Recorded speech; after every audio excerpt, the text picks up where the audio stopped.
Bonjour à tous et bienvenue sur ma chaîne. Aujourd'hui, je vais vous parler d'une nouvelle qui suscite beaucoup de réactions. La France se préparait à un conflit majeur d'ici mars 2026.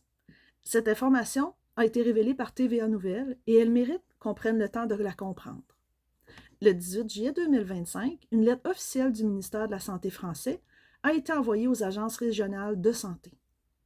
Cette lettre, révélée par le Canard enchaîné et relayée par TVA Nouvelles, demande aux hôpitaux de se préparer à un engagement majeur dans les 6 prochains mois. En clair, ça signifie être capable de traiter entre 10 000 et 50 000 soldats blessés sur une période qui pourrait aller de 10 jours à 6 mois. On parle aussi de la possibilité d'installer des centres médicaux près des ports, des aéroports ou des gares pour faciliter l'acheminement ou le rapatriement de blessés, y compris de soldats étrangers. Ce sont des chiffres impressionnants qui frappent l'imaginaire et qui font inévitablement penser à une préparation de guerre. Face à cette révélation, le ministre de la Santé, Catherine Vautrin, n'a pas nié l'existence de la lettre ni son contenu. Elle a expliqué que c'était une simple mesure de précaution. Selon elle, ça s'inscrit dans une logique d'anticipation, un peu comme on le fait avec des stocks stratégiques ou la préparation aux épidémies. L'idée est de ne pas être pris au dépourvu si une crise devait survenir.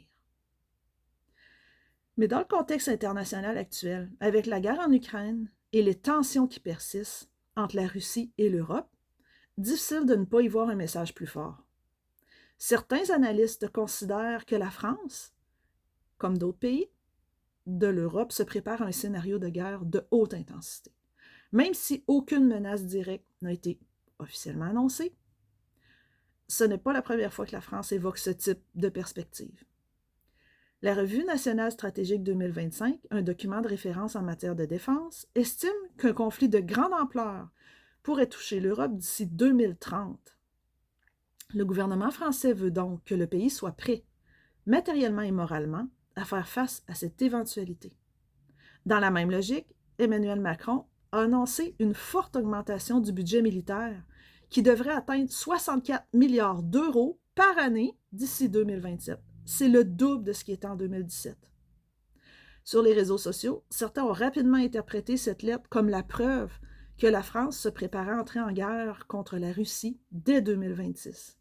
Mais les vérifications menées par les médias comme Euronews confirment qu'il ne s'agit pas d'un plan d'attaque, mais bien de mesures préventives.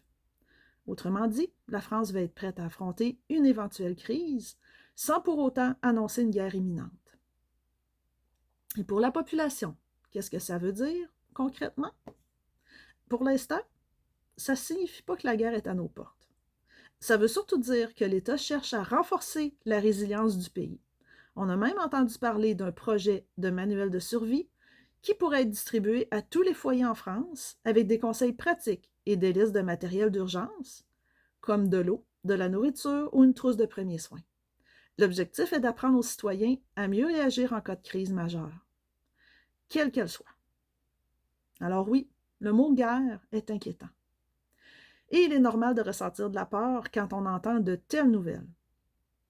Mais il est important de se rappeler que préparer ne veut pas dire provoquer. Ces mesures sont avant tout une façon d'anticiper et de réduire les risques. En résumé, la France demande à ses hôpitaux de se préparer à un afflux massif de blessés d'ici mars 2026. C'est une précaution face à un contexte international instable, mais ça ne veut pas dire qu'un conflit est inévitable. Comme toujours, la meilleure attitude est de rester informé, de rester calme et de se préparer, chacun à notre échelle, sans céder à la panique.